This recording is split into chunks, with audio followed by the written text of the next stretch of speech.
Hello, and welcome to Inside the Inferno. I'm Jesse Davis, and alongside me is Maya Hall. We have a packed show for you today with everything you need to know about Arizona State sports. Yes, Jesse, I'm thrilled to be here at the desk today to talk about what is current for our Sun Devil athletes. Let's head over to the court where basketball season is officially underway.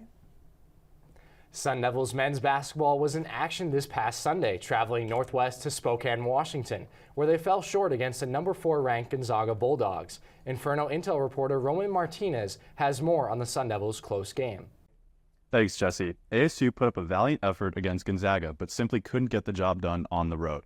The teams were evenly matched on both sides of the ball and tied at 38 heading into the break. Senior forward Bashir Jahad put up 22 in a loud McCarthy Athletic Center, but simply wasn't enough as the Bulldogs pulled away to win 88-80. Moving on to Thursday night, the Sun Devils executed an excellent game plan as they defeated in-state rival GCU. The highly anticipated matchup took place at the Footprint Center, home of the Phoenix Suns. The Naismith Hall of Fame series was an entertaining one to watch as both programs have had much success in recent years. Jason Sanan led the way for ASU with 21 points and 5 threes. While this one remained close all the way down the wire, Bobby Hurley's side got the win, winning it 87-76. Back to you guys at the desk. Men's Hoops has officially claimed bragging rights over Phoenix with their victory at the Footprint Center against GCU. Now riding high on that confidence, they are gearing up to host St. Thomas and Cal Poly at home. Sammy Califf has the latest on what fans can expect at Desert Financial Arena. Thanks, Maya. ASU is coming off a hot win against GCU last night at the Footprint Center. Just like our Phoenix Suns, ASU is on a hot streak as they get ready for their upcoming games against St. Thomas and Cal Poly. The games will be at Desert Financial Arena on Sunday, November 17th and Wednesday, November 20th, respectively.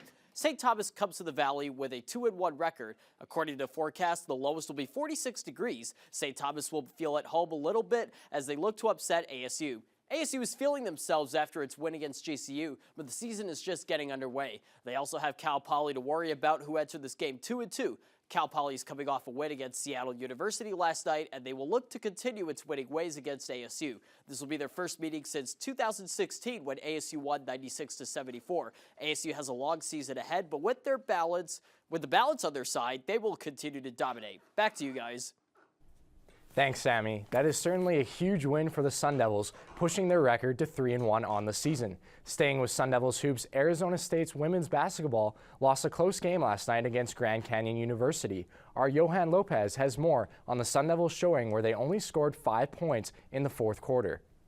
That's right, Jesse. Just like you said, only 5 points in the fourth quarter. The Sun Devils aren't going to win many games with a finish like that. In this crosstown rivalry, it was a true back-and-forth battle with 10 lead changes heading into the fourth. It was all Sun Devils in the first half, shooting 40% from the field and leading by 9 points going into halftime. But GCU made some adjustments during the break. With tough defense and hot shooting, the Lopes stormed back, outscoring the Sun Devils by 20 in the second half. They held ASU to just 25% from the field and forced 14 turnovers in that stretch, while GCU guard Alyssa Durazo-Frescas lit up the Footprint Center, hitting 6 of 10 from the three-point line. On the bright side for the Sun Devils, Oregon transfer Kennedy Basham is off to a strong start this season. After dropping 14 points against Arkansas State in the last game, Basham captured her first double-double of the season with 10 points and 13 rebounds. The Sun Devils will look to get back into the win column this Saturday when they host SMU, tip-off at 3:30. Guys?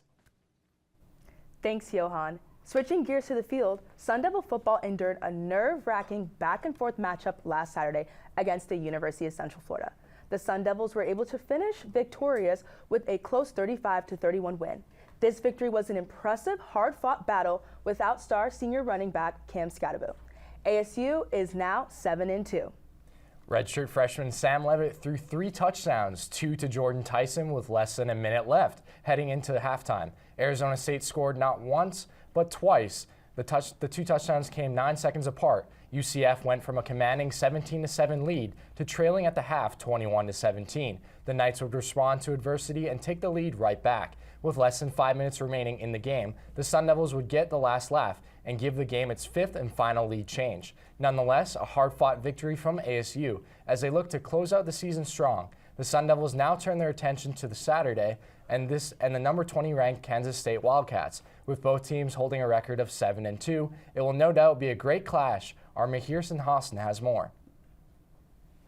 Thanks, Jesse. Well, hey, it's a great time to be in the Valley. The temperatures have cooled down. It's 75 degrees outside, and the Sun Devils are playing relevant football in November. It's an ideal situation for Kenny Dillingham and his players. They're 7-2 and receiving votes into the top 25 as they take on number 20 Kansas State this Saturday.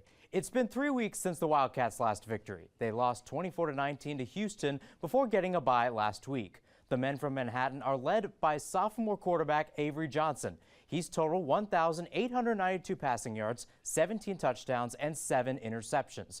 Running back DJ Giddens has 995 rushing yards, which is 4th in the Big 12, and star wide receiver Jace Brown leads the team with 33 catches for 604 yards and 3 touchdowns. Now, this game also matters when it comes to the Big 12 championship. As of right now, college football playoff contender BYU is in front with an unbeaten record, 6-0 in conference play. Colorado sits behind them in second, going 5-1. Those are your two teams in the championship game as of now. But there are a lot of teams that are in the hunt, including Arizona State and Kansas State. You also have an Iowa State team that started the season 7-0, but has picked up 2 losses as of late. And there's also West Virginia, who has a 5-4 record overall in the season, but is 4-2 in the Big 12 like the other 3 schools. It's a tall task for the Sun Devils, but star running back Cam Scadaboo will be ready to go after missing the UCF game last week. Kickoff is set for 5 p.m. Mountain Standard Time on ESPN. Back to you guys at the desk. Thank you, Mihir. Sun Devil football has been on the hunt all season, and they have proved that they can step up when it matters most. With the absence of running back Cam Scadaboo last week, quarterback Sam Levitt had no choice but to step up to the plate for the battle against the Knights.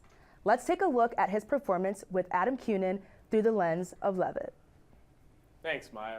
Well, no Scadaboo, no problem for redshirt freshman quarterback Sam Levitt and the ASU offense in the Sun Devils' 35-31 victory over UCF this past weekend. The offense was more pass reliant and put more on the shoulders of Levitt down the stretch to come through with his playmaking ability. However, he answered the call and helped secure yet another one-score win for the Maroon and Gold. So, without further ado, let's take a look at last week's nail-biting win through the lens of Levitt. 2 things stood out for Levitt in this game: his mobility and his connection with sophomore wide receiver Jordan Tyson. First, let's take a look at his mobility.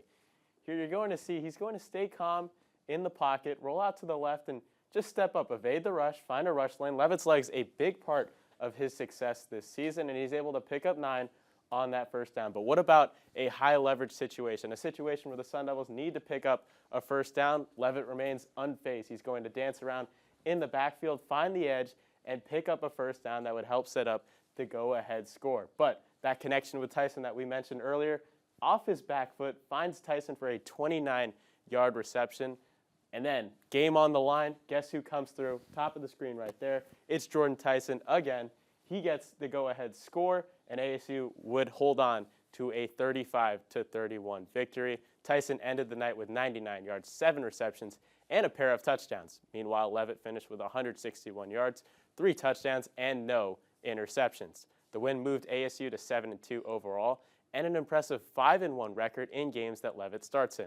Another big matchup is on tap for the Sun Devils as they head to Manhattan, Kansas to take on the Kansas State Wildcats.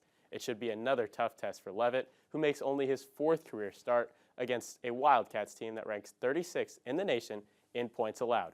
Back to you guys at the desk. Thanks, Adam. Sam Levitt certainly stepped up when he needed to. This is the kind of performance that shows a winning culture is being made by head coach Kenny Dillingham and this hungry Sun Devils team. Switching to the ice, ASU men's hockey was on the road this past weekend, playing a series against number 8 Colorado College. Our Mason McKenzie has a recap of how the weekend went down. Sun Devil hockey played its first conference game in program history in Friday night's NCHC matchup against Colorado College. Junior forward Ryan Alexander made history as the first Arizona State player to score a goal in conference play. Although the Sun Devils were in control for most of the game, Tigers' Stanley Cooley scored a late third period goal, setting the game to overtime, where the Sun Devils would go on to lose with a final score of 4-3. Despite the loss, the Sun Devils still secured 1 point in the conference standings. In Saturday night's matchup, although having outshot Colorado College in the first 2 periods, the Sun Devils couldn't find their spark and would ultimately lose the second game of their series on the road against Colorado College with a final score of 3-1. The Sun Devils now head into the weekend with a record of 3-6-1. Back to you guys at the desk. Sun Devil hockey is gearing up to face Omaha on the ice at Mullet Arena later today to start their first NCHC home series. Our Hannah Flanagan has more details. After a long stretch on the road, the Sun Devils are back at Mullet Arena for their first NCHC home series of the season. They will face the Omaha Mavericks tonight and tomorrow. The Mavericks have endured a 6-game losing streak, putting them at 2-6 heading into the weekend. Meanwhile, the Sun Devils at 3-6-1 are entering this matchup confident, looking to build momentum from the home crowd. Greg Powers noted that senior transfer Luke Pavovich from UMass Lowell is emerging as the stronger goaltender after their weekend series against Colorado College. Despite dealing with injuries to top performers, ASU is looking to win their first game during the NCHC this weekend, aiming for the sweep. Back to you guys at the desk. Thanks, Hannah. The home crowd should no doubt help the Sun Devils right the ship, as they hope to get back in the win column this weekend against a struggling Omaha team. From the ice back to the court, Sun Devils volleyball has had an incredible start to the season and will continue to pile on the wins with the next couple of games going against Cincinnati and Iowa State. Our Courtney DeWallaby has more. Arizona State volleyball continues to dominate, coming off a clean sweep against West Virginia on the road Thursday night for their 13th straight victory. Tomorrow, they'll look to keep the momentum going in Ohio against Cincinnati, who just fell short to Arizona in their first ever meeting. Historically, ASU has had the upper hand against Cincinnati, leading the series 3-0, with their last encounter dating back to 2009 at the Utah Classic. Then next Thursday, the Sun Devils will return home to take on Iowa State. These teams have only met twice, with their last matchup in 2011. Arizona State is hoping to extend its winning streak with these next two matchups. Thanks, Courtney. And with that, this week's edition of Inside the Inferno has come to a close. Be sure to stay up to date with our in-depth coverage of ASU athletics on our website, infernointelmedia.com, and at Inferno Intel on social media. It was a pleasure to debut the desk with you today, Jesse. For Maya Hall and our entire crew, I'm Jesse Davis. It's been a pleasure. Thanks for tuning in to another episode of Inside the Inferno.